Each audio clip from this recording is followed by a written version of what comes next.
নমস্কার বন্ধুরা, আমার চ্যানেলে আপনাদের সকলকে আবারও স্বাগত জানাই। আগের দিন আমি আমার চ্যানেলে আপনাদেরকে দেখিয়েছিলাম বিটের ভর্তা বানানো।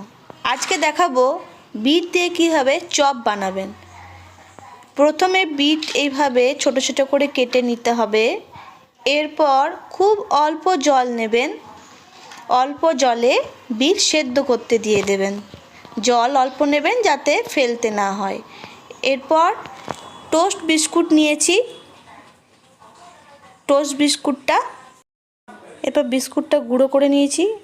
এরপর দেখুন কড়াইয়ে তেল দিয়ে জিরে ফোড়ন দিলাম, জিরে ফোড়ন দিয়ে সেদ্ধ করা বিটগুলো দিলাম।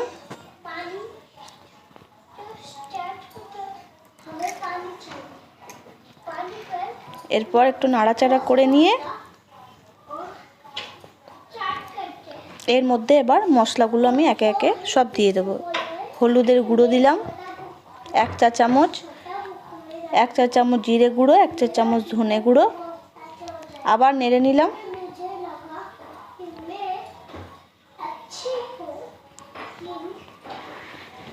এবার একটু জল দিয়ে নাড়াচাড়া করে নেব যাতে মশলাটা না পুড়ে যায়।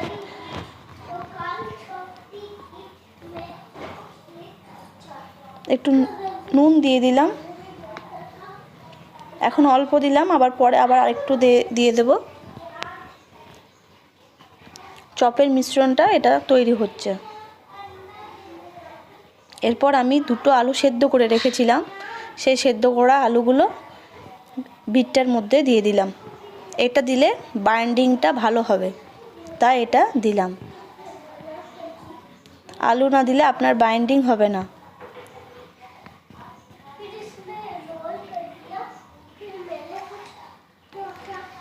এবার একটু ভালো করে কষে নিতে হবে। কষে নিয়ে দেখুন সানরাইজের সবজি মশলা দেখবেন, এটা বাজারে আপনারা পেয়ে যাবেন। এটা দিয়ে দিলাম, এটা দিলে বেশ ভালো টেস্ট আসবে। আবার নেড়ে নিচ্ছি ভালো করে।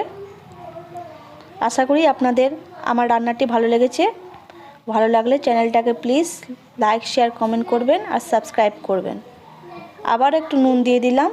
এরপর ভেজে রাখা বাদাম দিয়ে দিলাম।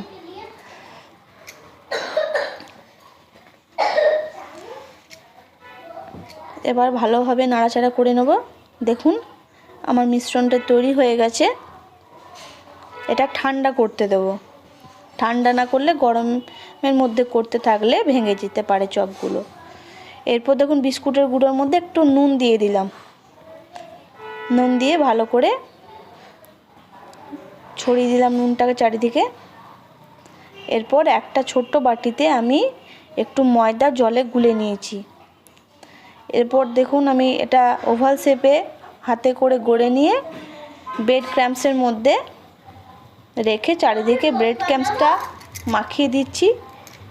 এরপর ওই জলটার মধ্যে মিশ্রণটাকে ডুবিয়ে আবার ব্রেড ক্রাম্বসের মধ্যে দিয়ে দিচ্ছি। বাজারে কেনা ব্রেড ক্রাম্বস হলে একবারই কোট দেবেন। দেখুন এইভাবে আমি গড়ে নিয়েছি চপগুলো। এবার কড়াইয়ে তেল গরম হয়ে এসেছে। এবার কম আঁচে চপগুলো আমি একে একে ভেজে নেব। তেল খুব গরম করবেন না, মিডিয়াম গরম করে কম আঁচে তেলগুলো চপগুলো ভেজে নেবে এক এক করে। দেখুন আমার চপ ভাজা হয়ে গেছে, খুবই ক্রিস্পি হয়েছে, দেখে বুঝতে পারছেন। এইভাবে আপনারা বিট দিয়ে